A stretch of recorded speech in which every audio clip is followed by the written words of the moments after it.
அஇஅதிமுக பொதுச் செயலாளர் புரட்சித்தாய் சின்னம்மா திருநெல்வேலி மாவட்டத்தில் அம்மாவின் வழியில் மக்கள் பயணத்தை நிறைவு செய்து தூத்துக்குடி விமான நிலையத்திற்கு செல்லும் வழியில் கட்டட தொழிலாளர்கள் மற்றும் விவசாயிகளுக்கு வேஷ்டி சேலைகள் வழங்கினார்.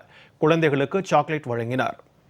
அஇஅதிமுக பொதுச் செயலாளர் புரட்சித்தாய் சின்னம்மா அம்மாவின் வழியில் மக்கள் பயணத்தை நிறைவு செய்து திருநெல்வேலி மாநகராட்சிக்கு உட்பட்ட வண்ணார்பேட்டை தங்கும் விடுதியில் இருந்து தூத்துக்குடி வாகைக்குளம் விமான நிலையத்திற்கு புறப்பட்டுச் சென்றார். புரட்சித்தாய் சின்னம்மா செல்லும் வழியில் பொதுமக்கள் அவருக்கு உற்சாக வரவேற்பு அளித்தனர். அதனைத் தொடர்ந்து தூத்துக்குடி மாவட்டம் வல்லநாடு பகுதிக்கு புரட்சித்தாய் சின்னம்மா வந்தபோது ஆடு மேய்க்கும் தொழிலாளி, கட்டட தொழிலாளர்கள் ஆகியோருக்கு வேஷ்டி சேலைகள் வழங்கினார்.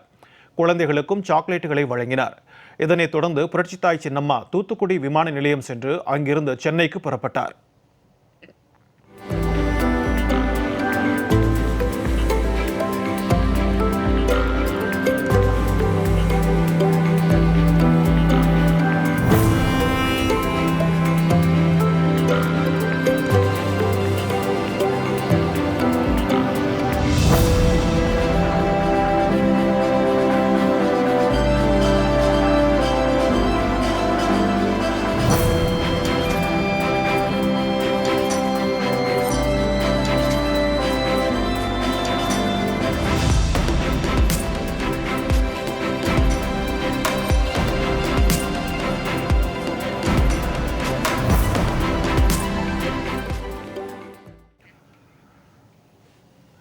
இந்நிலையில் அம்மாவின் வழியில் மக்கள் பயணத்தை வெற்றிகரமாக நிறைவு செய்து அஇஅதிமுக பொதுச் செயலாளர் புரட்சித்தாய் சின்னம்மா சென்னைக்கு திரும்பினார்.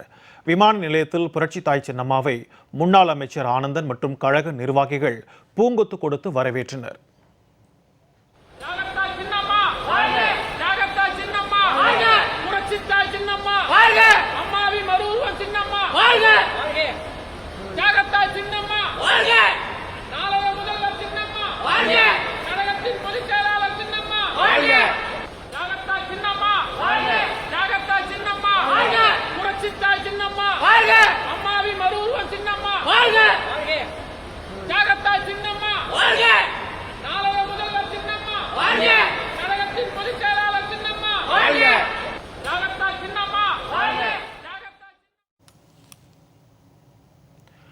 இதனைத் தொடர்ந்து போயஸ் கார்டனில் உள்ள ஜெயலலிதா இல்லம் வந்த அஇஅதிமுக பொதுச் செயலாளர் புரட்சித்தாய் சின்னம்மாவுக்கு கழக நிர்வாகிகள் மற்றும் தொண்டர்கள் ஆரத்தி எடுத்து வரவேற்பு அளித்தனர்.